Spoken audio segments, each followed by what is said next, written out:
department. My position is water resource specialist, so I manage all of the water resource programs here for Redwood City. This happens to be one of them, and we are hosting a drip irrigation webinar this evening with Frank Niccoli, who has been an instructor for us many times before and is a wealth of knowledge. So I'll give it a few minutes and then I will go ahead and I see there's 14 of you. You can raise your hand and use the chat if you need to let us know anything. And I think I'll go ahead. 12 attendees. I'll go ahead and at least just get started with the introduction anyway. So, like I said, the class this evening, welcome everybody. The class this evening is drip irrigation, sponsored by Redwood City and the Bay Area Water Supply and Conservation Agency, and our instructors, Frank Niccoli, and he'll tell you a little bit more about himself in just a few moments. All attendees are muted by default. The instructor will pause periodically for questions. Audience questions are encouraged, and you can ask two ways: by raising your hand and we'll unmute you. We'll see if I can figure that out. And then we have the question and answers. I'll read the questions and Frank will answer. And this webinar is being recorded. So Bay Area Water Supply and Conservation Agency represents 26 water agencies. We all purchase water from SFPUC, that's our wholesaler.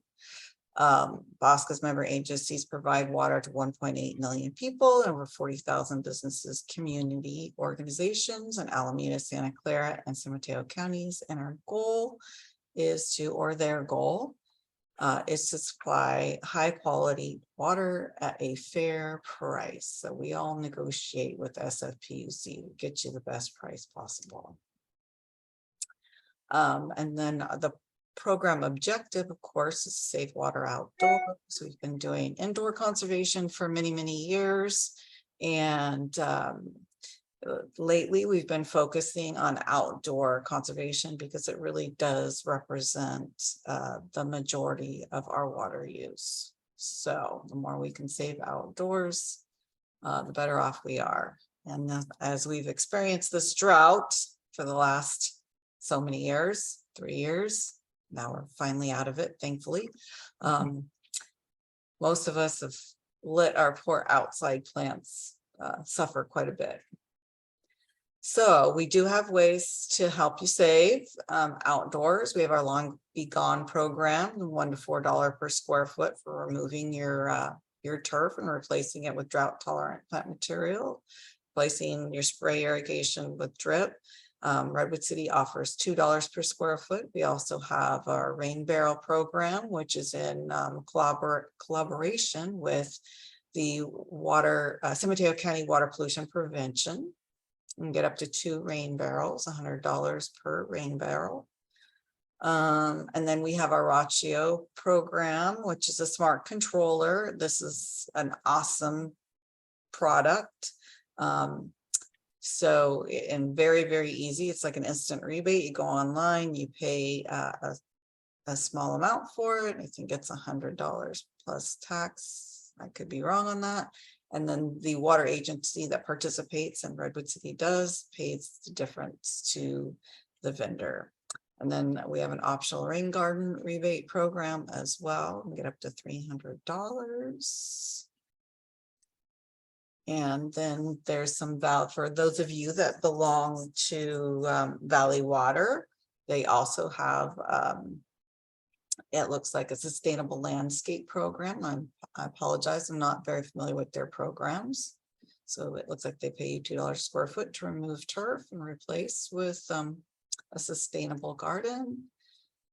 They have other programs as well.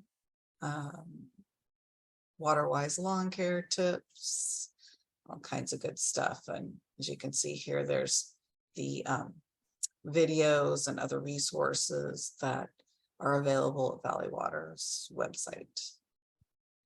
And I will move on. Oh, more of these classes are available. So here's a list of them. So I encourage everybody to go to the Bosco website and see what else is available, either via Zoom or in person. And then we also have through the Bosco website, the Bay Area gardening.org, and this has some great landscapes. You get some great ideas and some good tips. And with that, I will stop sharing and send it over to Frank. Okay, thank you. So my name is Frank Niccoli. I am the director of the horticulture program at Foothill College. I've been teaching there 25 years. I run the program at Foothill. If you're interested in really upgrading your skills in the landscape business, or you want to just take a class just to learn stuff, we have a lot of different types of classes up there, including integrated pest management, veggie gardens, irrigation. Irrigation is coming up in May. It's a 4-week class on troubleshooting irrigation systems and demystifying them. Right now we're teaching insects, California natives. We're teaching a construction class. So we teach everything and anything about horticulture up at Foothill College. Currently we have 287 students taking classes up there. So we have a pretty good cohort. And we welcome people in the industry and just people, homeowners who are hobbyists and want to learn more. So come on up, join us. It's a great program. We have a lot of fun up there, and you'll learn a lot. I trust me on that, you will. So tonight we're going to talk about drip irrigation. And so definitions first. What is it? Well, it is a slow and precise application of water in and around the drip zone of our plants. Most of these drip systems use a polyethylene tubing, and it has a special device, we'll look at that in a minute, called an emitter, which regulates the slow flow of water to plant roots. There's a lot of benefits to a drip irrigation. It is shown to produce better plant growth if it's installed correctly, and that's a key term.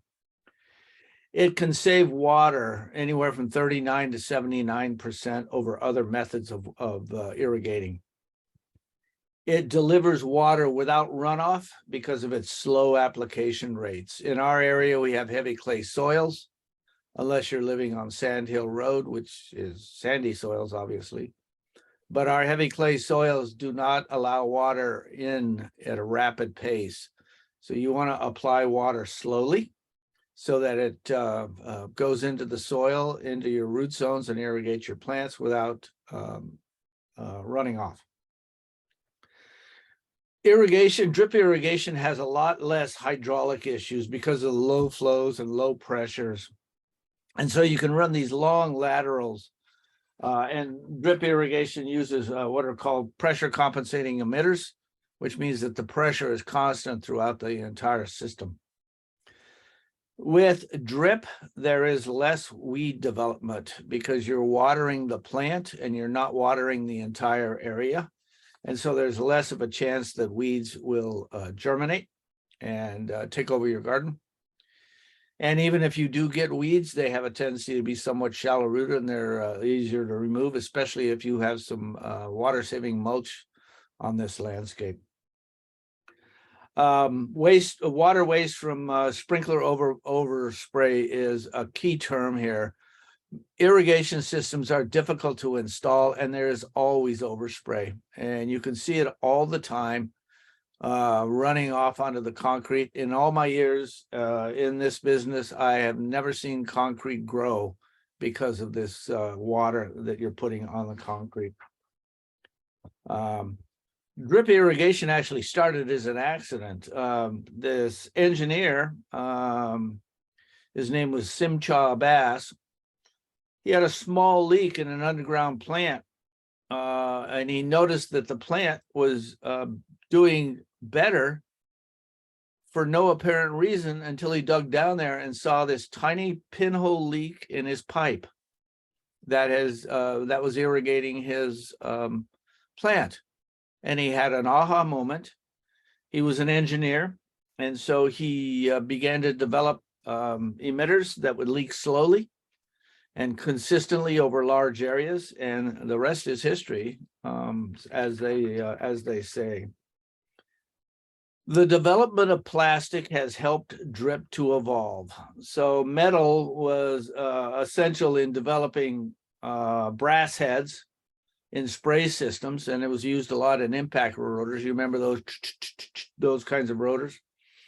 Well, plastic was necessary for drip irrigation to develop, and plastic molding became very precise after World War II, and became even more precise in the irrigation industry in the 1960s and in the 1970s. With computers, there was computer-aided design and new production techniques that has led to a increase in the efficiency of drip systems. So drip is a very viable irrigation option. It's one of the many tools that we have out there for irrigating, and it should be used like the other tools only when it's appropriate. What about the other irrigation technologies? Well, overhead irrigation using brass or now plastic provides a constant pattern over a specific area. They usually have a radius maximum anywhere from 15 to 35 feet, and they apply water at what is called a high precipitation rate. So you take a common spray nozzle, it's applying water at about 1.75 gallons per minute. That's a pretty high precipitation rate, especially with our heavy clay soils. Granted, nozzle technology has become much, much better, and I'm going to show you a couple of nozzles in a bit, but they still have their problems. Wind overspray, high precipitation rates, and that equals runoff. And of course, you have blockage from foliage in shrub beds. So the maximum height of a pop-up irrigation head is 12 inches. And if you have a shrub in front of it that is growing at 13 inches, that head is essentially blocked. And as we all know, there are plants out there that grow larger than 13 inches. And so essentially the irrigation system has become obsolete the minute the plant reaches 13 inches. There are other irrigation rotors, or they're called gear or impact driven, and the water concentrates into a single stream so that it throws a lot farther. These are high precipitation rates. They can water up to 3 to 5 gallons per minute. They're putting out a high flow, and runoff rate is high, as well as wind blasting the stream apart. Over the years, can you allow me to share screen, Debbie? Over the years, we've developed systems that will, the nozzles are much better than they were. Oh, good, thank you. Welcome. And so I want to show you a few things.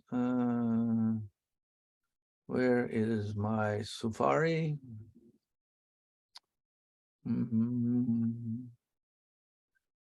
I know it's here. I'm having the same problem you had, Debbie. It must be contagious. Yeah. Let's see. Let me pull out of this and go to this and make sure it's up. And that might be my problem right there. All right. Come back to Zoom. Share screen. Oh, here we go. Nope, that's not it either. Here we go. So this is Hunter Industries. And Hunter Industries is one of the best irrigation companies in the world. They make extremely high quality products. And one of the products that I really enjoy working with are the MP rotators. So if you look at this particular MP rotator, it has a precipitation rate of 0.4. And while I realize that we're talking about drip irrigation systems here, if in fact you do not want to install a drip system, you can buy these nozzles and attach them to your present pop-up systems. And you're going to go from a 1.75 gallon per minute precipitation rate to 0.4. So it's 1/4 of your current precipitation rate, and you're going to save a significant amount of water. The key here is that these heads are not cheap. They're $5.17 a nozzle in comparison to about $1.50 for a standard nozzle. But your savings over long term is significant. And that's a key point. How many of you want to do your irrigation system 4, 5, or 6 times? Or would you rather just do it once? I heard a resounding, "We want to do it once, Frank." That's what I thought. So here's a tip. Stay away from the big box stores. Don't buy your stuff at big box. I'll tell you why. Contractors hate callbacks.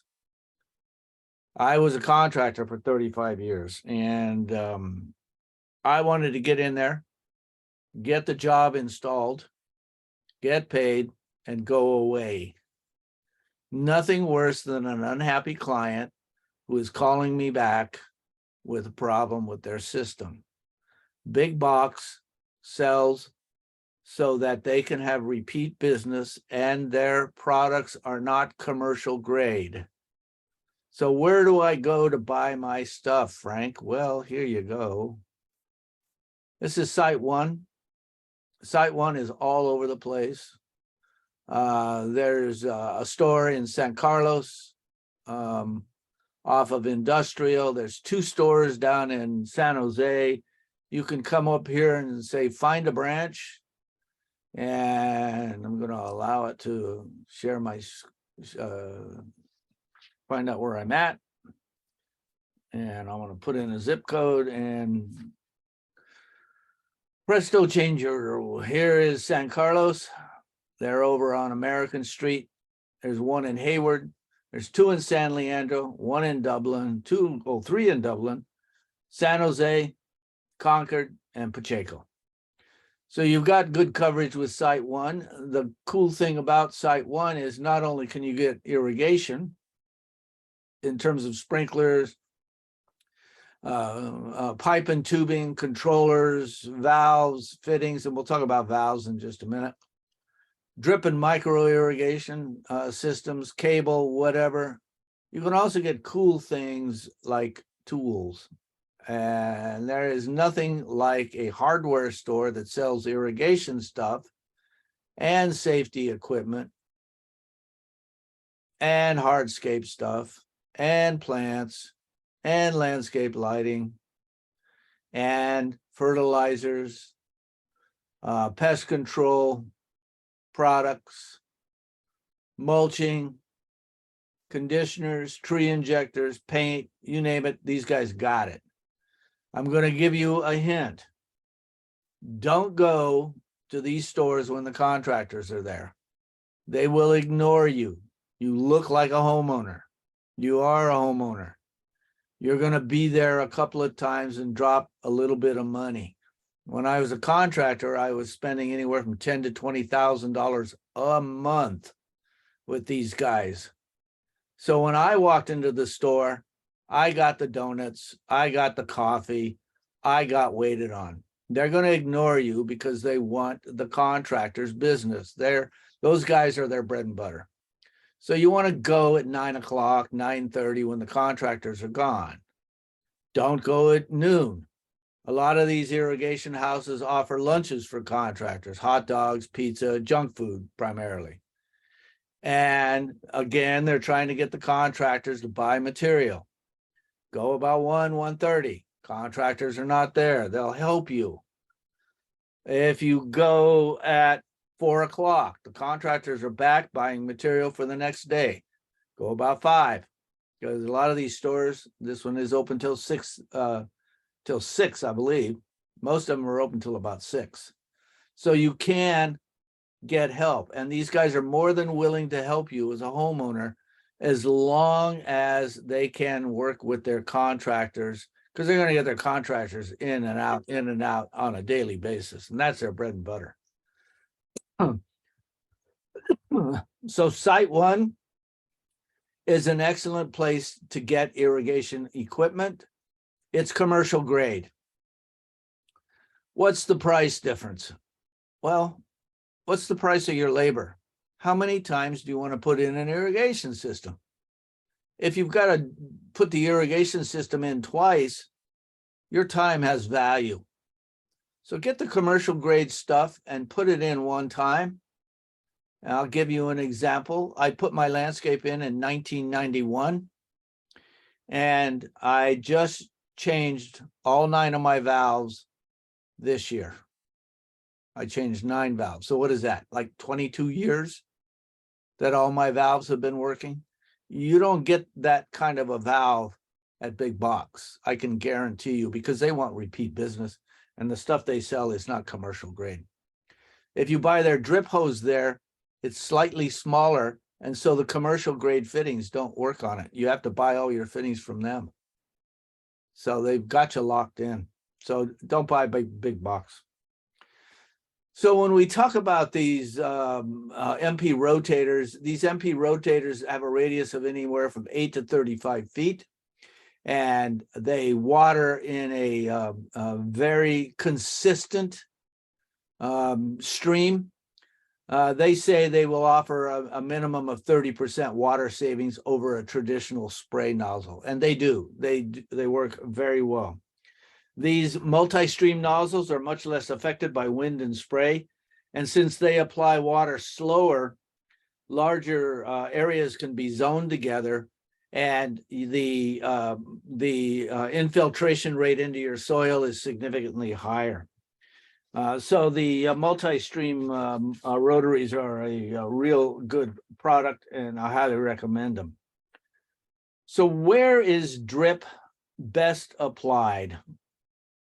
Well, it can be applied in rectangular areas, circular areas, irregular areas, narrow areas. So a lot of homeowners or a lot of homes have these 4-foot strips at the curb. Landscape contractors call them hell strips because they're held to irrigate and they're held to landscape, and people step out of their cars and they walk all over the landscape. So they're considered what we call hell strips. Drip irrigation system is a perfect application for these hell strips. In areas where your irrigation system, your pop-up system is blocked, it's time. It's time to get rid of the pop-up system and go to a drip system. It's actually quite easy to convert. You want to dig down wherever you have an irrigation pop-up, remove it, put a plug in that, and select one where you do a connection for your drip system. And I'm going to show you what you need to do in just a minute. If you have slopes, drip system works outstanding on slopes. Heavy soils, drip is excellent because the precipitation rate often exceeds the rate in which the ground can absorb it. Drip system waters in gallons per hour. Traditional irrigation systems like these standard MP rotators are per minute. And so the soil cannot absorb it at the rate of application. It runs off. Drip is excellent to water individual plants in containers, shrub areas. The water is applied slowly and exactly where it is wanted. If you have ornamental hedges, ground covers, drip can water with a grid system, and I'm going to show you how to do that in just a minute. And it can be adjusted to evenly water the narrowest and the most irregular area in the landscape without runoff. So there's a lot of advantages to drip system. There's some components I want to talk about. There is supply. That's called the point of connection. The point of connection is usually to a valve, a control valve, either an electric or a manual valve, or it can be connected to a hose bib and a faucet. A drip system also has a filter. And this drip filter is, let me get to it here. Yeah, there we go. Is usually a 100 micron mesh filter. And it keeps the particulate matter from the water supply out of your drip system. So the water we get here, it does have particulate matter in it. It has rust, bugs, soil, stuff. They can't filter it all out, so you do see particulate matter. And this filter, which is this thing right here, is a drip filter. You want to clean this filter every solstice, March 21st, June 21st, September 21st, and December 21st. You just go in there and unscrew this cap, pull the filter out, take it into the house, take a toothbrush, clean it off, put it back in, and you're good to go for another 3 months. And you want to clean it regularly. So I just do it on the solstice, yeah, whatever I'm trying to say there. There is also a pressure reducer. Most homes have a pressure that's too high for the drip hoses, and it blows the fittings off.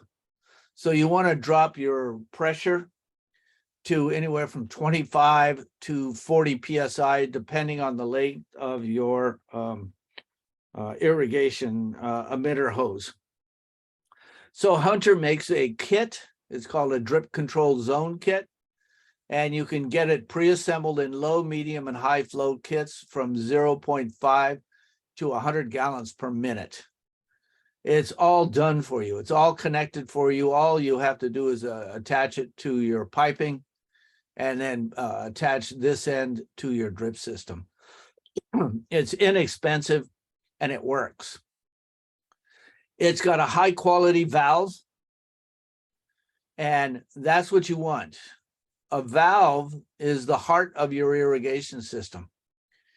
It's not so much the turn on part of a valve, it's the turn off part that we want. It's easy to turn a valve on, it's harder to turn a valve off. If you don't have the right type of valve with low flow rates, and the low flow rates are necessary to turn the valve off, that valve will stick on, and it'll usually stick on the day after you go on a 3-week vacation to Europe and be on for 3 weeks, and you come back and your house is flooded, your basement's flooded, everything's flooded. And then, of course, Debbie sends you a big bill for your water because your valve's stuck on. You might have gotten a bargain at Big Box, but you're not going to get a bargain when Debbie sends you that bill. Luckily, we have those leak alert notifications if people sign up for them. So. Oh, that's a good point, Debbie. Tell me some more about that, please. Oh, well, we're getting a new system, but if you register for our portal, because most all of the meters now are AMI, meaning they read on an hourly basis. If you sign up for the leak notifications, if you have continuous consumption over a 24-hour period, you'll get an email or a text or however you want to receive your notification that there's a possible leak and you should do something about it. So there's a lot of benefit to signing up for our customer portal. So even if you're on a 3-week vacation in the Caribbean, you could fly home real quick, turn off the irrigation system, grab another flight, fly back to the Caribbean and finish your vacation. Perfect. I like the way that works. So we have pipe with drip systems, and I want to talk about pipe. I'm going to talk about 2 systems. I'm going to talk about the Hunter system, and then I'm going to talk about the one that I like and the one that I use a lot. So Hunter has what they call HDL, and this HDL system waters in flow rates of 0.4, 0.6, and 0.9 gallons per hour. This is important to understand because not all soils are made alike. You need to understand your soil texture. What do you got? And that's easy to figure out. Take a jar, fill it halfway up with soil, put 2 tablespoons of dishwashing detergent in there, fill it up with water, shake it for 2 minutes, and then set it down on the counter. The first particulate to settle out is going to be sand. The second one is going to be silt, and the third one is going to be clay. Traditionally, in our area, you're going to see more sand, but in certain areas, you're going to see more clay. So once it starts to settle down, 5 to 10, maybe half hour, take a tape measure. Measure the amount of soil, the total amount of soil in your jar, and then measure the individual soil particles in the jar. So if you had 6 inches of soil in there and you had 2 inches of sand, well, what's your percentage? 6 into 2 will give you a percentage. Let me turn on my handy dandy calculator here. So 2 divided by 6 equals 33% sand. So you're 1/3% sand on that. Once you understand what kind of soil you have, then you can figure out how fast the water drains in that soil. If I'm working with a sandy soil, I need to put on more water. And that's why I'm using the 0.9 gallon per hour. If I'm on clay, I can use 0.4 and 0.6. So that's why they give you the options for applying water. They come in a number of different configurations that we'll talk about in just a minute. The type of system that I like is a inline emitter system. You can get this in 17 millimeter or 1/2 inch or 12. Don't get the 12, get the 17. 17 never clogs. 12 can clog and will, but 17 will never clog, especially if you have a good drip filter, and that drip filter will catch all the particulate matter before it gets into your system.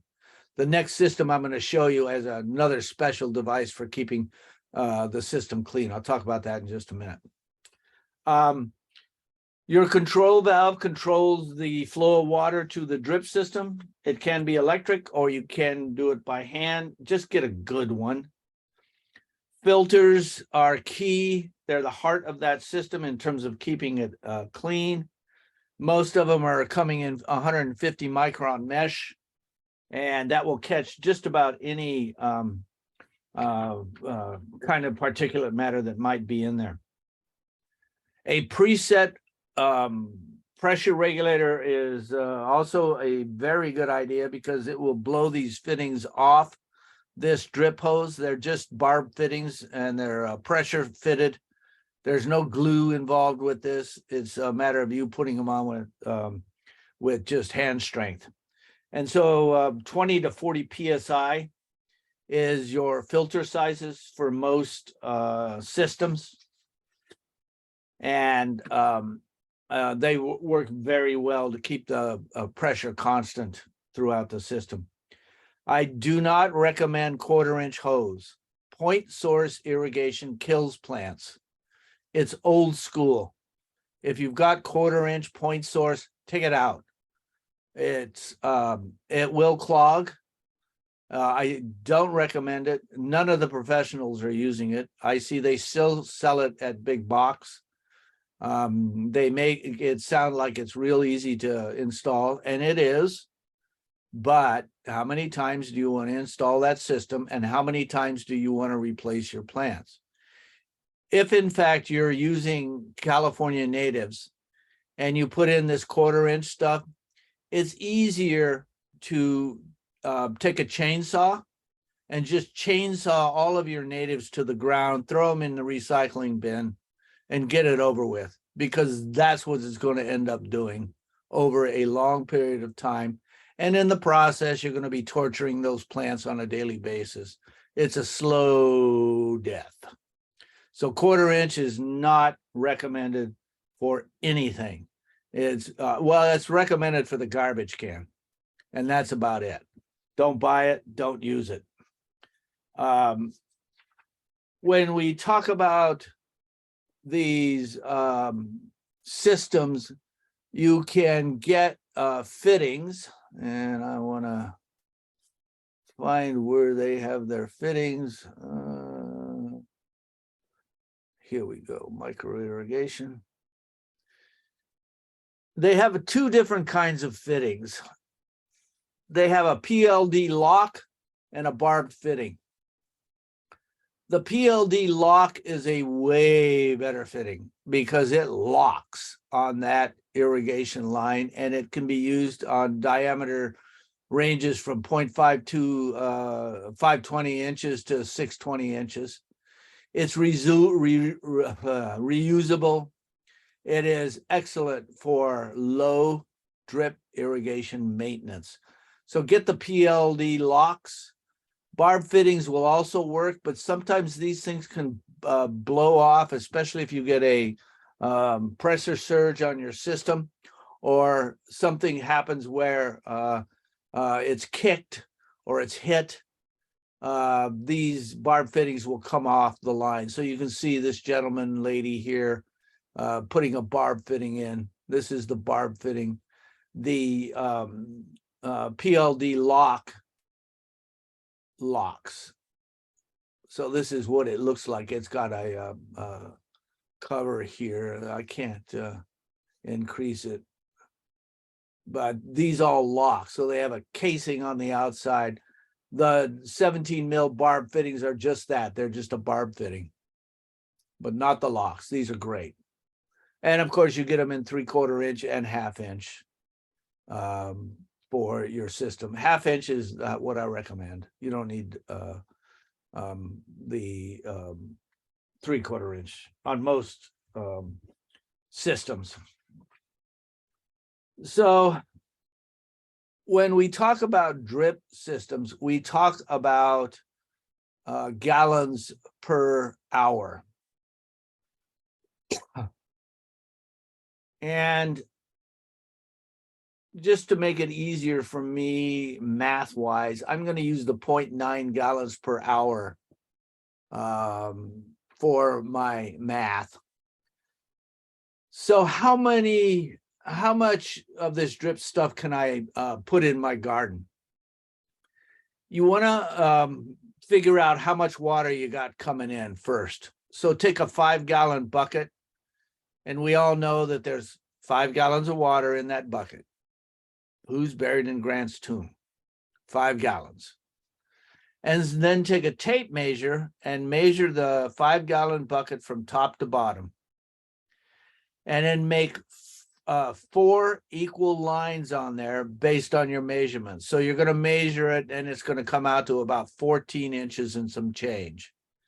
Divide that by 3, and that's going to give you about 2.75 inches.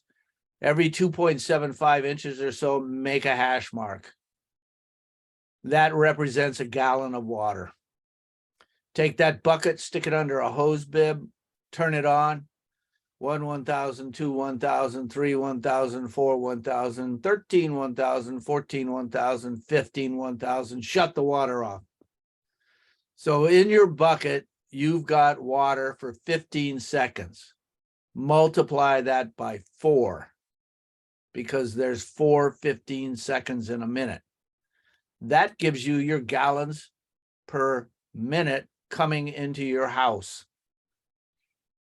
If you, in fact, have 2 gallons in 15 seconds, that means you have 8 gallons per minute coming into the house.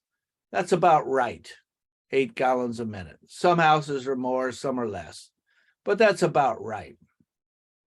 So if I have 8 gallons per minute, how many gallons per hour do I have? Multiply by 60, and I get 480. Which means that if I'm using 0.9 gallons per hour, I have the capacity to put 480 of these emitters in that garden. If I'm buying the hoses with 12-inch emitter spacing, here we go. Here's my emitter spacing. If I get it in 12-inch emitter spacing, I can put 480 feet of this hose in. If I'm getting it 18, then I can put less, not significantly less. What is it, about 360 feet of this stuff in? And so it's easy to figure it out based on your flow. If I'm using 0.6 gallons per hour, then 6 into 480 will give me about 800 that I can lay into this system. So it all depends on how much water you've got coming into the house and how much you want to irrigate. Inline emitters, which this HDL is, it has a inline emitter and water comes out of that tiny little hole in a very low and slow way. The other things that I do want to show you is this stuff. This is multi-point emitters. Don't buy it, don't use it. It uses a 1/4-inch tubing. It leaks. It's inefficient. Again, it's easier just to chainsaw your plants and throw them in the garbage because that's what's going to end up over a period of time for this kind of a system. So I do not recommend 1/4-inch or these multi-point emitters. I do not recommend point source drip emitters because they're applying water at one side of your plant. One side of your root ball is getting irrigated and you're ignoring essentially 2/3 of your root ball, which causes your plant to decline. So don't use point source drip emitters. Again, easier to just chainsaw your plants, throw them in the garbage because that's what you're going to eventually end up with. I also do not recommend this stuff. These micro sprays are where squirrels sharpen their teeth, as well as other critters in the garden. So the squirrels are going to eat this stuff up for breakfast. They like to sharpen their teeth on it. So don't buy it, don't use it. Rigid risers, don't buy it, don't use it. Again, squirrel bait. They will chew this stuff up and it's not worth you buying it and using it. Are there any questions out there so far, Debbie? Yes, we do have a question. Okay. So the question is, can you say those numbers again, from the total gallons per hour to the number of emitters? I'm not sure if I understand the question. What was it again? They want to know from the they want you to say the numbers again for the total gallons per hour to the number of emitters. Got it. Yep. That equation. Yeah, so it really depends on the type of hose that you're using. So if I'm using this HDL and I'm using 0.9 gallons per hour, just because it's easy for me to do the math, just convert that to 1 gallon per hour. Essentially, for every emitter that you have, you're putting out 1 gallon. If I took my 5-gallon bucket and measured the amount of water coming into my house, and I turn the water on for 15 seconds and I have 2 gallons in my bucket, that means in 1 minute, I have 8 gallons. In 1 hour, I have 480 gallons that I can work with. That's my capacity. If I'm using a 0.9 gallon per hour drip hose, round that up to 1 gallon per hour, I can put 480 drip emitters in my garden. If I'm doing the drip hose at 12-inch emitter spacing, that's 480 feet of drip hose. Most homes won't apply that amount of drip hose, most. So does that answer the question? I'll wait for them to reply. All right. We do have another question. Okay.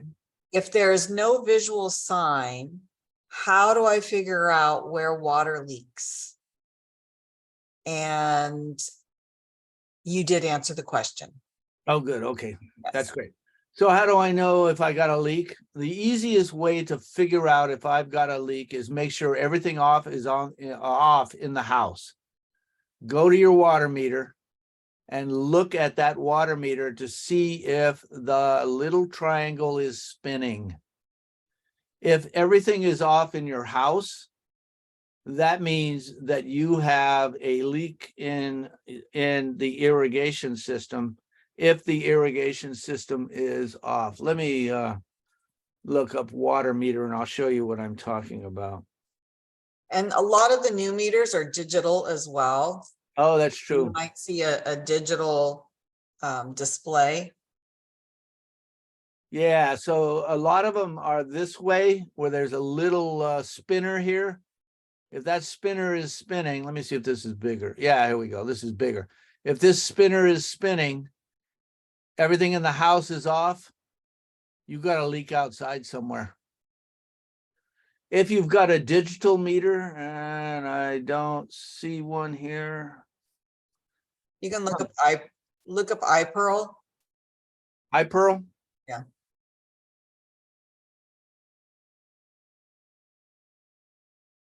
Oh, look at there. Oh. Yeah, that's one. That's a good picture. Yeah, so here's an iPearl system. You can tell if you've got water running, if this thing is moving. And typically there'll be a plus sign as well. Oh, that's true. That's true. There is a plus sign. It's right down in here, isn't it? Yeah, it's somewhere in there. So, but yeah, you'll see it moving. And for irrigation leaks, it's great if you have a shutoff valve. Hopefully it's working properly. You can always shut off valve to the irrigation, the whole system, and then go back and check your meter. Isolate it, try and isolate it.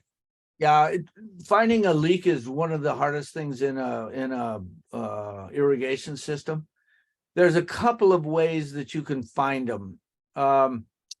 Walk around the landscape, and if you have plants that are yellowing out, that means that the soil around them is for the most part anaerobic, which means that all of the nutrients have leached out of that soil and the plant is yellowing out.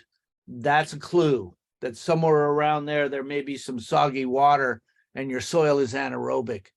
You can also walk around with some kind of a pointy thing, like a broom handle, a rake handle, flip it upside down and use the handle end of it and just poke around the soil and you'll find a soggy spot. It's pretty simple. if you just do a grid system and walk your landscape, and you can usually find a leak. You can also turn your system on. Let me rephrase that. So one of the things that I like about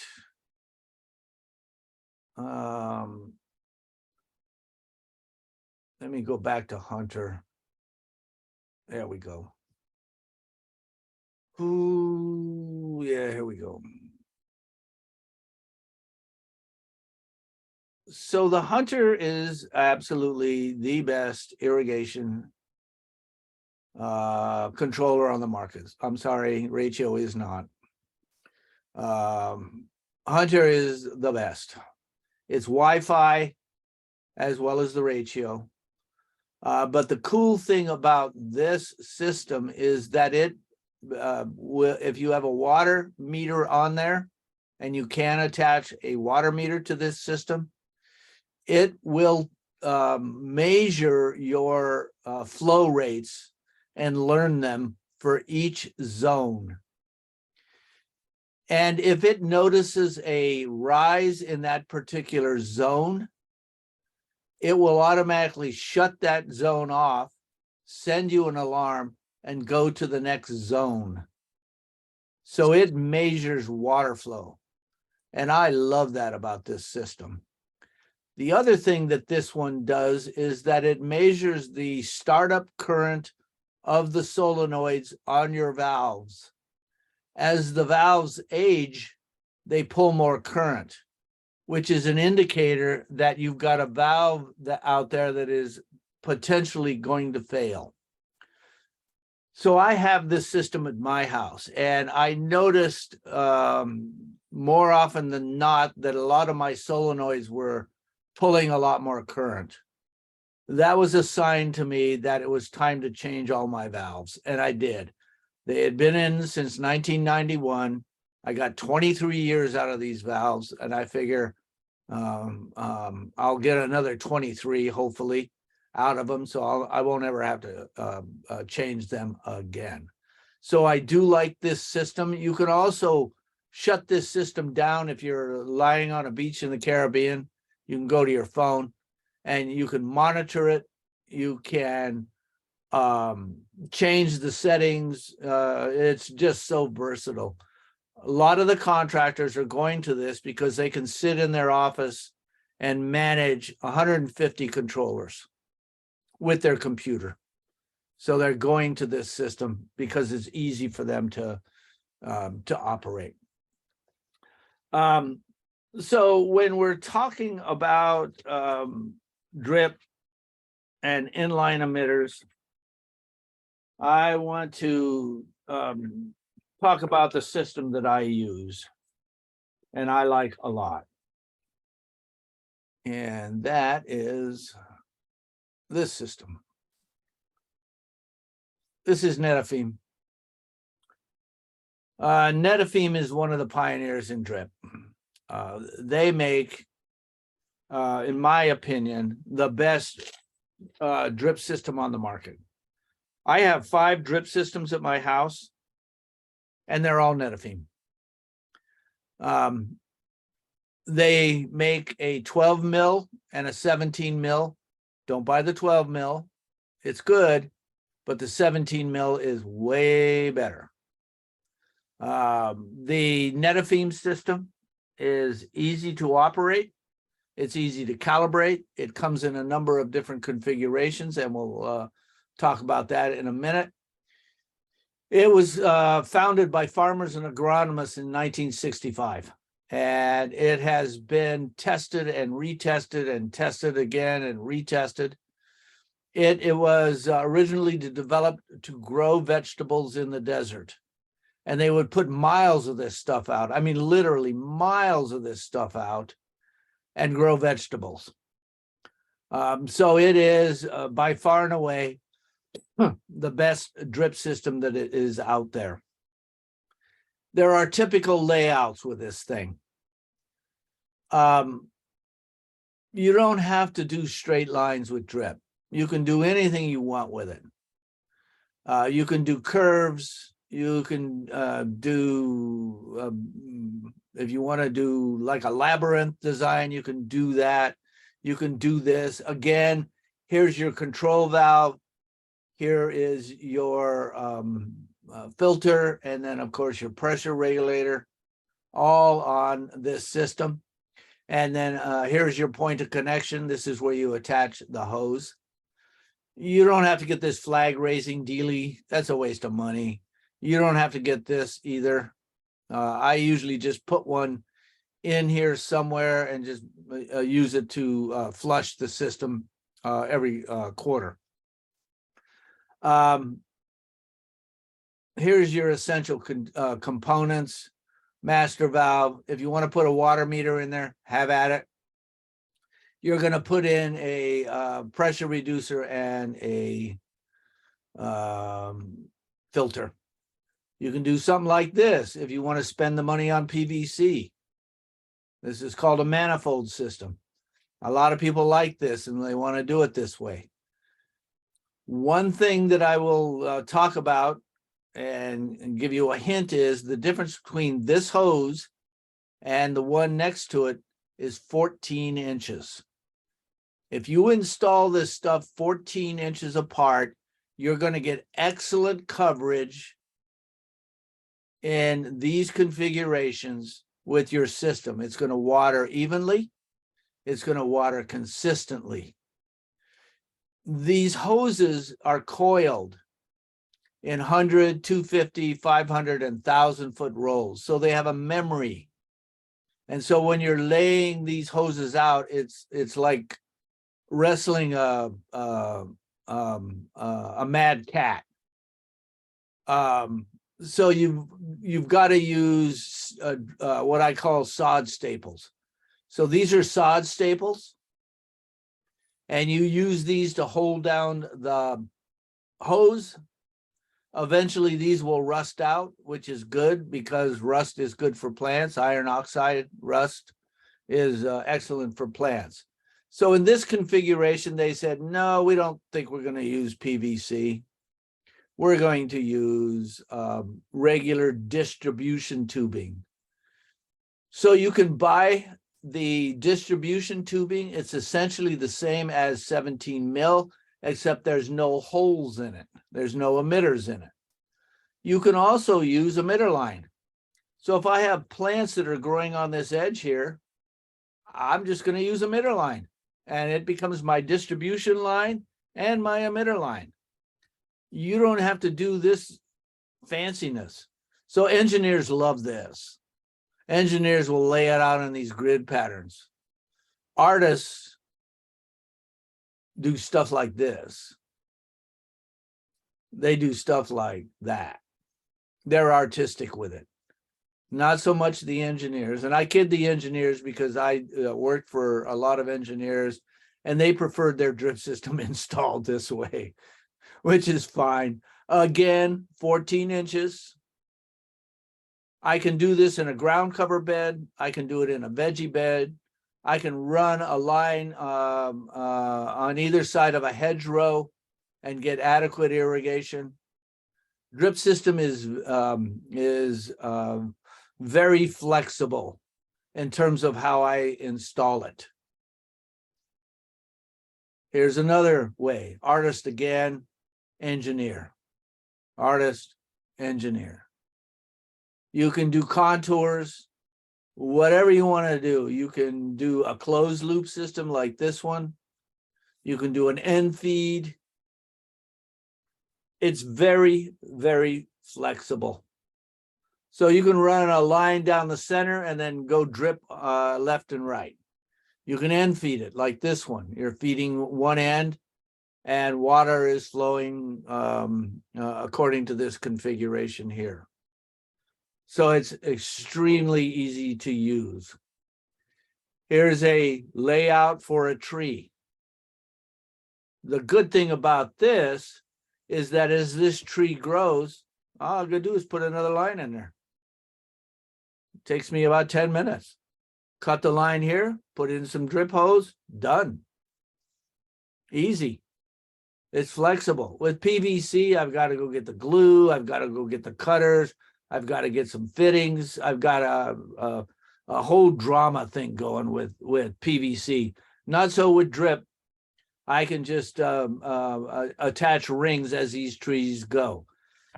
There's a caveat. Not all trees like drip. Redwood trees do not work on drip system because they cannot supply the amount of water that a redwood tree needs. Magnolias, birches, some of the high water use trees do not like drip systems. You can't supply enough water to those kinds of trees, especially if they're planted on in the wrong location. An example, magnolias do not like to be planted on the west or south side. It's too hot for them. It burns them up unless you're just pouring water to these things. So if you've got magnolias that are on the north or east side, that's where they like to be planted. You're going to use a lot less water. Again, drip system is not going to work that great. You're going to have to figure out another way to do it, and I recommend bubblers. Because they can use anywhere from 80 to 120 gallons a day if they're planted on the south or west side of a landscape. They will eat up water, or they'll go into a decline. So this is a real good way to configure your trees. You can also do this inside of containers. It makes it very flexible to do inside of a container. Run a hose through the drain hole of your container so that you don't see this hose on the outside of the container, and then attach your drip hose to that. If you are afraid that your container won't drain, drill another hole in it, or drill 2 holes in it, and just run your hose up through one of the holes, and then attach your drip line to it. I need a little water here. Much better. Okay. Netafim gives you tables. If you've got coarse sandy soil and you're on a 0 to 5% slope, then you need a specific kind of amount of water coming out of that thing. They give you the precipitation rates in terms of inches per hour, and you can figure out the type of hose that you need. It's real simple. Have a slope or a berm. This is how you do it. You run it crossways over the slope. Again, 14 inches between the hoses, and you're going to get adequate coverage on that slope without a significant amount of runoff. So it's real easy to do slopes and berms with Netafim. If you use a conventional spray system, irrigation system, you're going to get runoff, and the bottom of the slope is the wettest part of this landscape, which means that if you don't have the right plant material, they suffer down on this lower end because it's too much water and they go anaerobic. There I have some guidelines here. The upper 1/3 of the slope, increase the distance by rows of 25%. I don't follow that. I follow the 14-inch rule. I actually cut a PVC pipe 14 inches, and I use that as my guide. I stick it in my back pocket. When I start laying out hoses, I lay that pipe down 14 inches in between them. That's exactly how I do it. They talk about elevation change. Yeah, okay, fine. That's a little nitpicky in my opinion, but so you don't have to really follow it. So we use what is called Techline CV. That's the hose that I recommend. They have a number of different hoses. They've got the Techline HCVXR. Yeah, you can use that, but it's not necessary.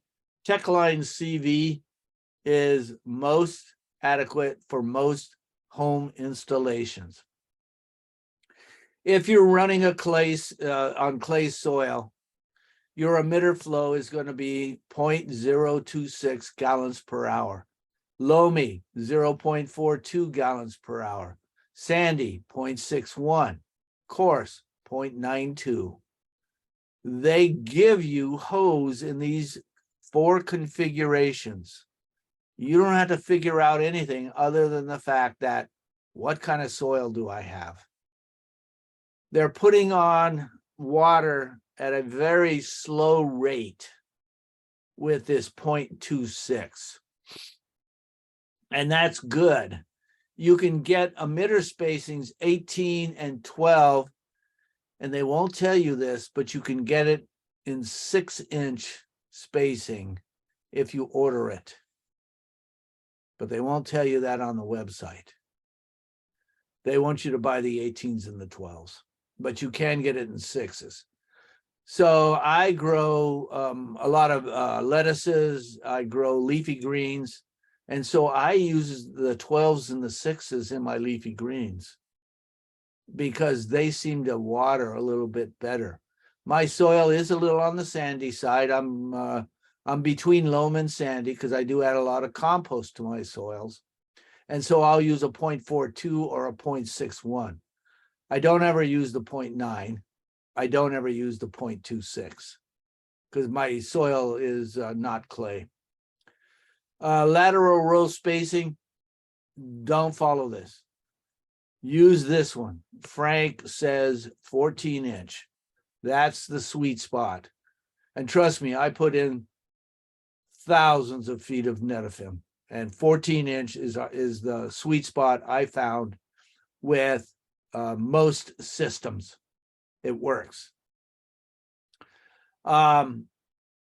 With a drip system, you're going to be applying water longer. So they recommend 80 minutes. I think that's a bit much. I use 30 minutes as a guideline, a minimum guideline, and sometimes it's less. So the way I calibrate my system is that I turn it on and then I watch the water come out and I time it. And when it starts to come close to this, that's my shutoff time. I know I'm getting water, adequate amounts of water. At my house, it's about a half hour. And I'm not putting down a huge amount of water in that half hour. So if I have a veggie garden on the side of my house, it's 54 feet long. I have 6-inch spacing. So I have 104 emitters in there, which means that I'm putting out about 50 gallons an hour. If I were using a conventional spray system and I was putting out 1.75 gallons per minute, I'm actually putting out a lot of water because in a 54-foot stretch, I'm going to need about 6 of those. So I'm putting out about 350 to 400 gallons of water in comparison to a 50-gallon run. That's a 7 times savings on water using a drip system. A drip system will increase the efficiency of your water use anywhere from 39 to 79%. It's that efficient. And it works. Some of the things that I would say to watch for with these drip systems is, and not so much for the Netafim system because it has a proprietary nozzle or emitter. And I want to show you that emitter. So this is their emitter. The water goes into this emitter and begins to spin.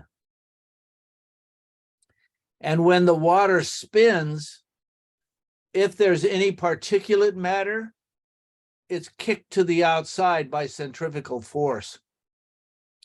And it ends up on the end of your line. So every now and again, you need to pop the stopper on the end of your line and blow out your system, because that's where all the particulate matter will end up. These do not clog.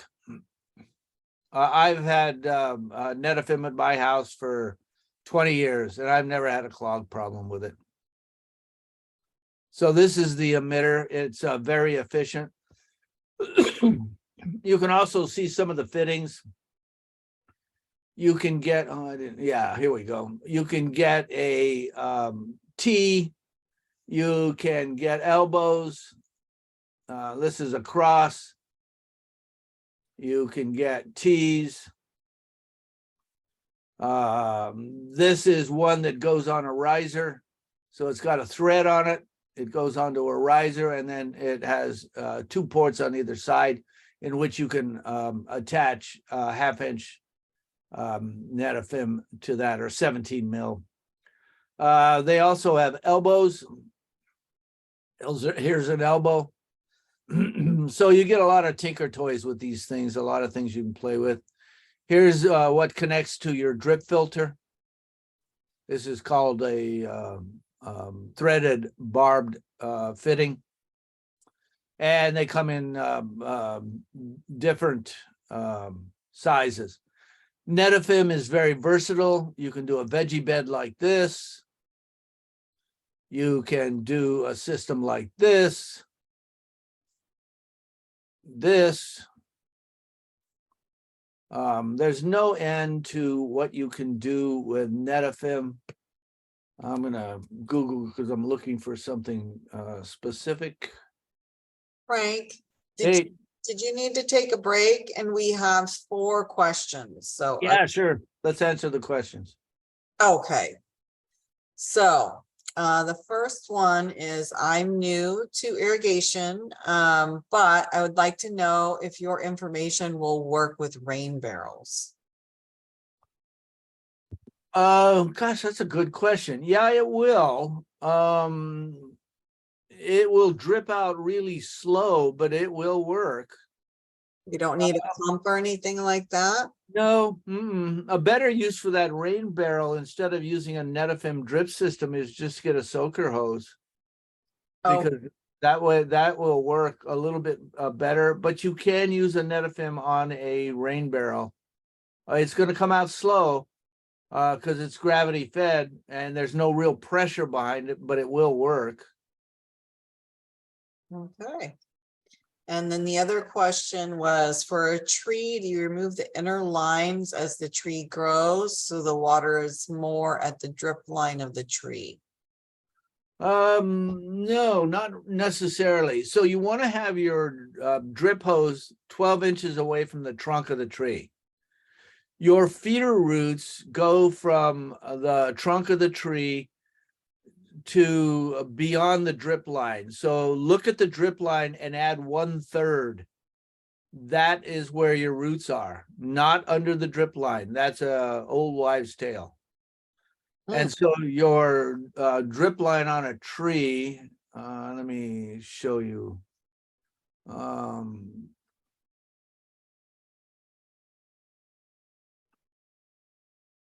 Is significantly farther than most people realize. So here's the drip line, but the roots go way beyond that because here's your feeder root area. So you want to make sure that you've got drippers out here. So come 12 inches off of here, have a line, and again, 14 inches, and then 14 inches, and then 14 inches. So that's how I would irrigate this particular tree, and you're going to get excellent. So here's an example. And this person didn't do anything fancy, no grids, artist, again, not an engineer, just kind of whoop, circled it around. That's it. As this tree grows, all they do is expand it. So this one is not quite the way you should do it. And definitely not this. You need a couple of them to manage that tree. Definitely not this, because they say the drip line is right there. It is not right there. arborists will fight that myth. This is where the drip line extends. That root is extending out. I mean, think about it. A root has a negative charge on it. Water has 2 positive charges on it and 1 negative. If we use magnetism, then opposites attract. That root system, since it has a negative charge in, is attracted to water. It's looking for those positive charges in the ground. And so it's going to run through there looking for that positive charge. If there's water over here, that root's going to head there. If there's anything over here that even nutrients, a lot of nutrients have a positive charge, they're attracted, that root system is attracted to cations. So calcium has a double plus on it. NH4 has a double plus on it. Potassium has a positive charge on it. A lot of them have charges on it, and that root system is looking for it. When people say, it's almost as if the root system knew where my water pipe was, it does. Yeah, Go ahead, Debbie. they like the sewer lines as well. They do indeed. And it's because of that negative positive attraction of the root system to yeah, here's another picture of drip line. It extends way beyond. Someone once told me, Frank, that the oaks don't like water like around the trunk, that they do not like it more out towards the drip line. Yeah, if you have a new oak, and that's actually a good question. Oaks do not like summer water. They want their irrigation when it rains. So this past drought, a lot of oaks, especially in these high winds, rolled over because their root system was dead, essentially, or dying because they weren't getting water. So if you have an oak on your property and you get into a drought situation, you better be out there irrigating that oak tree, because that's when they want their water. If you irrigate an oak in the summertime, you increase the incidence of oak root fungus, Armillaria molea. So you never irrigate oaks in the summertime unless they are in a significant decline and an arborist has recommended it. So I don't highly recommend a drip system around an oak unless it's new. And eventually when that oak, so when an oak is new, it has a 6 to 8 foot taproot. As it grows, it does this. So this taproot disappears and these feeder roots take over. So this taproot recedes and goes away. It is only when the oak is young that it has that taproot, and then it grows these feeder roots. The other thing with oak trees is never put rocks on top of them because you're smothering the feeder roots. During the day, these rocks heat up. At night, they pass the heat into the ground. Perfect environment to increase fungal diseases like oak root fungus. So another question, Debbie? Yes, if you run your hose through the hole of a planter, Yep. Assuming I understand what you said, won't it spill out of the container? What am I missing? Well, you want the water to spill out of that container for sure, because the water's got to irrigate the plant and then drain out of the container. Is that answering the question, or am I missing something? I'm wondering if the location of where you put the hose is the question. Like, how do you put your hose into is it the bottom hole? Yeah, the bottom hole of the container. So container drip.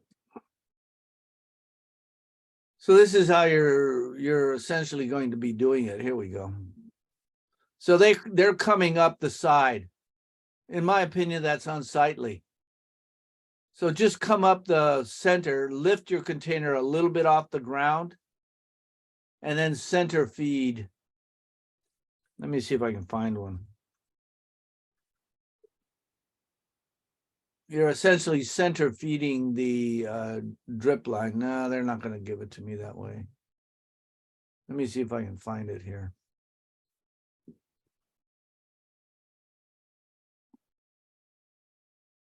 Yeah.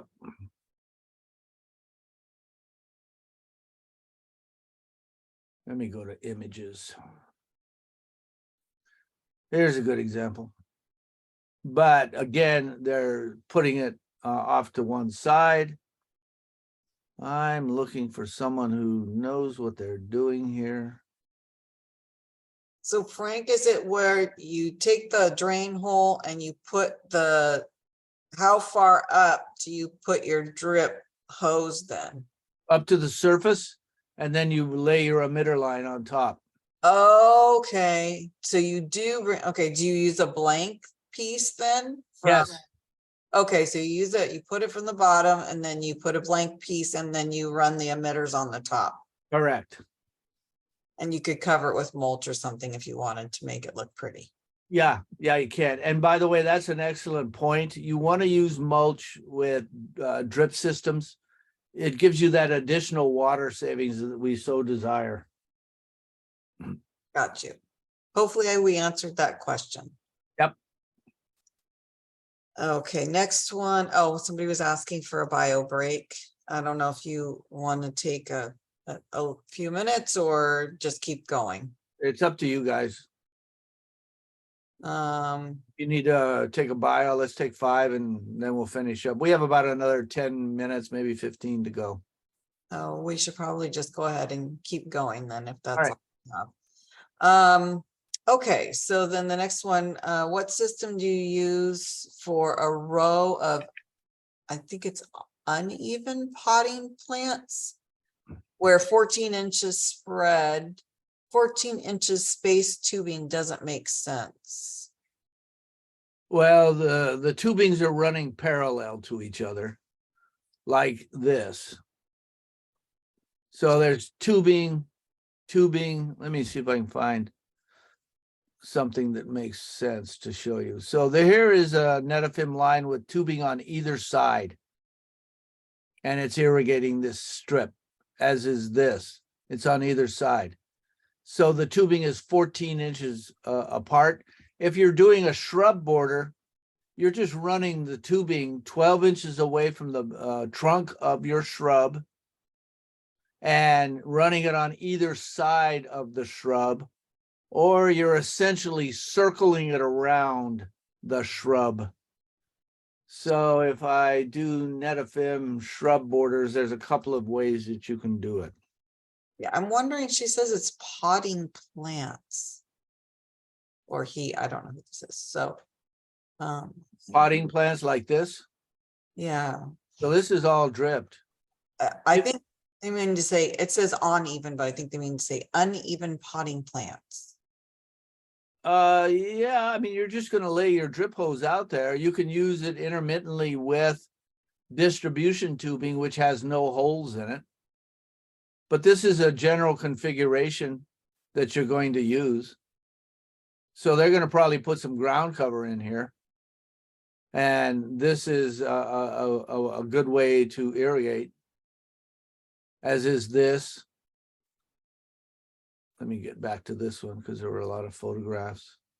So say it was already something that you have installed and you're just trying to, you've got your plants, they're mature plants and you want to convert, you've got spray and you want to convert to drip. Would you just do your best to wind the Netafim around the existing plants, Frank? Yeah, essentially what I'm doing is what we showed you on that one. Yeah, here we go. This will show me. So I'm just make believe that this is a shrub, and I'm just going to put a ring around it. And you have to use fittings. I can just put a ring around it and go, or run one drip line on one side, another drip line on the other side. Done. So I'm running them parallel. Will they be 14 inches apart? No, they don't have to be. 12 inches away from the trunk on either side, which means that they are at 24 inches. And you'll get adequate coverage. You can also cross them. So I can run one line this way and cross it here. One will run one line here and cross it here. And I can irrigate that shrub line, and just every time there's a shrub, I cross. I keep crossing, and it will work. Okay. Additional questions? Yes, let me see. That's a thank you. You're welcome. So even with the artist circular drip line, you still want 14 inches between each line. Yeah, and don't be hard and fast with that. Give yourself a break, and if it goes 16 inches, well, forgive yourself. It's just 14 inches is just a general distance that I used, and it works. This is interesting. I would never do this in a landscape, but there must be a reason. But you can see how creative people get with this stuff. It's just tinker toys. Here's a Netafim running for miles. And see how they're doing parallel lines of Netafim? So they're adequately watering these rows. These things are running for miles, literally miles and miles of these systems. And they're, let's see if this one is.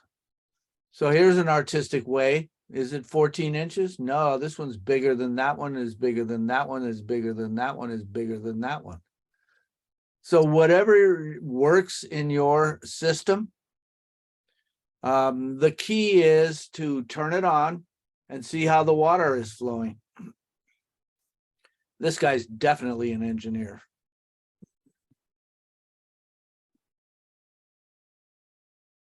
This person is not.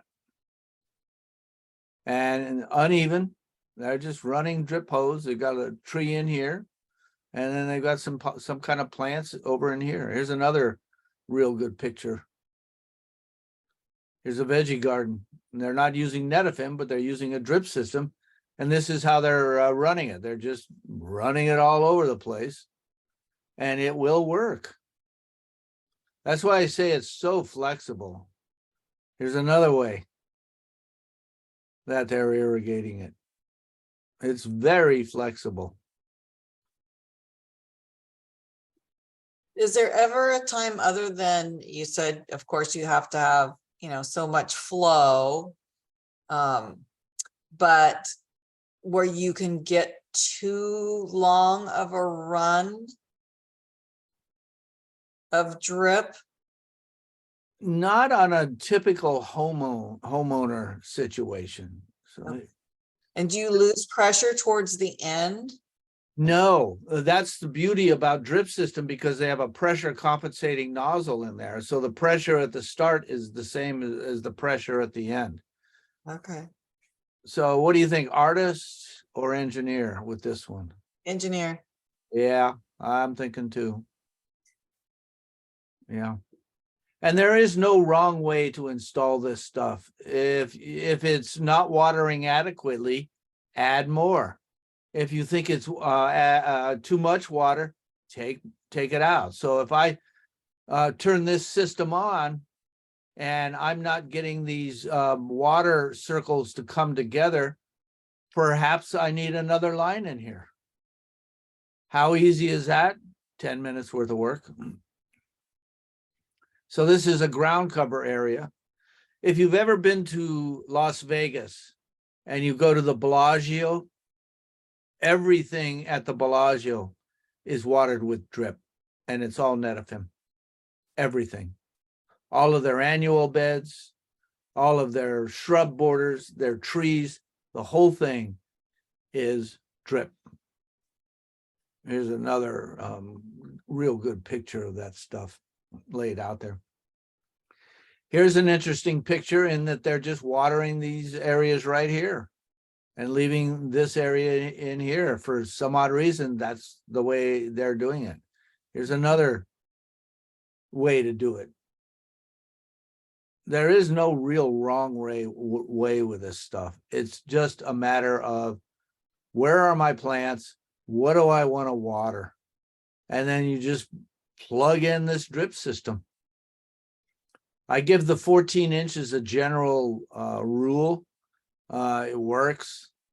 But at my house, I have one veggie bed that is about 14 inches wide, and the drip hose is about 10 inches from each other. There's two lines and they're 10 inches. This is an interesting way to do it. There's no wrong way. Here's a nice look at a slope. Notice that the circles, for the most part, are all about the same size. This is a good way to understand how drip works on a slope. Works pretty well, actually. Let's see what they're doing here. I'm not sure exactly what they're doing here. Oh, subsurface for turf. Drip systems will work on turf. I don't recommend it. It's yeah, just take the turf out. That's what I highly recommend. Here's a veggie bed. They just kind of laid it in there, kind of willy-nilly. All righty. Debbie, any more questions, concerns, problems, issues? No, but I do. Well, I have a question. Oh, wait a second. There are a few more questions coming up by participants, but I'm going to jump in real quick. When you showed the MP rotator, I just was wondering how the irrigation schedule will be affected by having that low of a precip rate on your turf. Great question. You're going to increase the time on your controller, but the overall, the net is going to be less than what you're putting out with a high precipitation rate nozzle. And Hunter has a lot of data on that, on how to switch from a 1.75. There's some videos and there's some charts that show you exactly how much water you're putting down. So when we talk about turf, we need to get so many inches of water into that turf. And since you're putting it on a lot slower, the time on your controller is going to be higher. But the efficiency is going to be increased. So you probably won't have to have, you won't put as much water down. Correct. And no runoff. A minimum of 30% savings, as high as 39% with the MP rotator. So it's a really great option for your Excellent. for turf. You know, some people are not gonna get Yeah. rid of turf. And I just want to make a quick comment. A lot of our Lawn Be Gone participants, when I go out and do a post inspection, the one thing that they always forget to put in their system is that filter and the pressure reducer. And I won't pay out until they install that. Good for you. They're not that expensive and they'll save that system. Exactly. You don't want it to fail after they put all that money in to No. Okay, so a couple more questions. Can you use drip in a hanging garden, like along the eaves of a shade roof? Yeah, you can. It's really easy to do, to tack that stuff up there. You can get drip tacks that have a loop on it, like an electrical clamp, or you can just buy some cheapy electrical clamps and use that, clamp that hose up there and use it in your system. It's easy to do. Okay. And then have you ever seen a drip system used with succulents? Yes, but succulents don't need a huge amount of water. So you irrigate succulents when you see what I call potato chips under the leaves, and they're dried leaves. I call them potato chips. When you start seeing potato chips under your succulent leaves, that means that plant needs to be irrigated. Succulents every 2 weeks to a month. is your watering. So yeah, you can use a drip system, but you're not going to be running that system that often. There are some succulents that need water a little more, about once a week, and it really depends on the plant. So if you have plants that are in the Crassiolaceae family, an example of that is a jade plant. Most plants in a landscape are what are called C3 photosynthesizers, which means that water is taken in by the plant, it gets used in the photosynthesis, and then the guard cells open the stoma on the leaves and allow water vapor to escape. That's a C3. A C4, the guard cells don't open until nighttime. So less water is volatilized into the atmosphere. So they hold more water in than a C3 synthesizer. So succulents are very efficient water users, especially those in the Crassiolaceae family. And jade plant is the poster child of that. A lot of your succulents are in the Crassiolaceae family, a lot of them, big family. Yeah, it's fun getting together with them at Christmas. So you would want to put, if you did have an area that was succulents, you'd want to put that on a separate valve so that Yeah, you definitely would, yeah. yeah. Okay. I have them mixed in my front garden. I have succulents sprinkled in and about, but my garden is pretty water efficient. I have a Mediterranean style garden, which means I have all my favorite plants out there. Awesome. Yeah. Any more questions before you're all done with your presentation, right, Frank? I am done, yeah. You're done. Any more questions out there? Raise your hand. Going. One. We just have one. Two. Perfect. One, this has been wonderful. Thank you. And any advice for how much water for an orange tree in the summer, especially? Okay, great question. So oranges, anything citrus likes to be watered deeply once a week. Deep. So you don't want to water 3, 4, 5 times a week. You want to water deep, especially on established citrus. They're also heavy feeders. So citrus likes to be fed every 2 or 3 weeks. So I highly recommend, and you can do drip around citrus, but just remember, you're going to give them a deep watering once a week. If that thing is putting out 0.9 gallons per hour, you're going to run it for a couple of hours because you want to get that water down deep. So it does work on citrus. I have it on my citrus plants up at Foothill College. We have a permaculture garden up there. If anybody ever wants to come up to Foothill, send me an email and you're welcome to come up and I can show you how we're doing it up at the college. And we do offer classes on drip. I have an irrigation class that starts in May. I think it's May 1st. It's on Monday. I think it's week after next it's starting.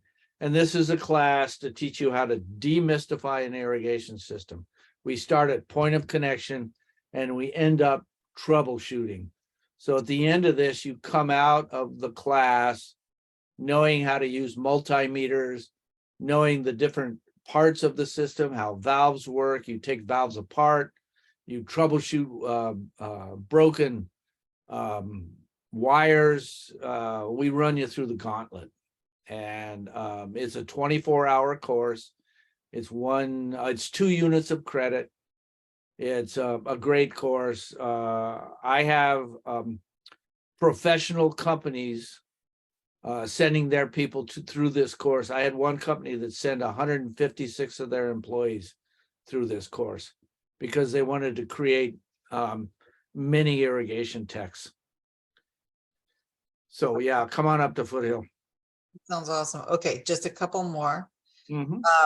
Would frequency increase during our 100 plus temperatures? And for the orange tree, or just the length of time for water runs?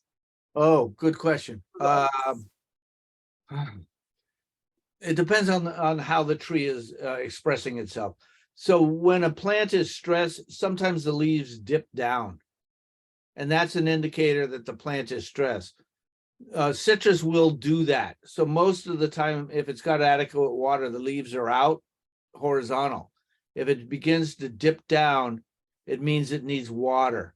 You can also take the heat off citrus on 100-degree weather just by hosing it down. It's like us standing in a parking lot at 2 p.m. on a 100-degree day. That's what your plants are feeling. If somebody came along and hosed you down, oh yeah, I'll take that anytime. So yeah, just hose it down. If you play golf, they go out and they syringe the greens every afternoon, 1, 2 o'clock, to take the heat off the greens. It's the same with your plants. Just syringe them. Just give them a little blast of water. Okay. All righty. Well, I think we answered that. Unless we get something in the next 3 seconds, I think we're done for the evening. I appreciate you hosting me, Debbie, and I hope to see you back for another seminar soon. Oh, thanks very much, both of you. You're very welcome. Yes, definitely. And I'm just tickled that we got so many folks that were willing to give away their evening and learn about drip irrigation, because it's such a beneficial product and it really does save a lot of water. So Absolutely. you know, Absolutely. we can change our plants all we want, but if we don't change the irrigation system, we're probably not going to save all that much water. So I agree. all right, everyone, have a wonderful evening, and we'll hopefully be back soon. Thank you, everyone. Thank you, Debbie. All right, take care, everyone. Bye-bye. Bye-bye.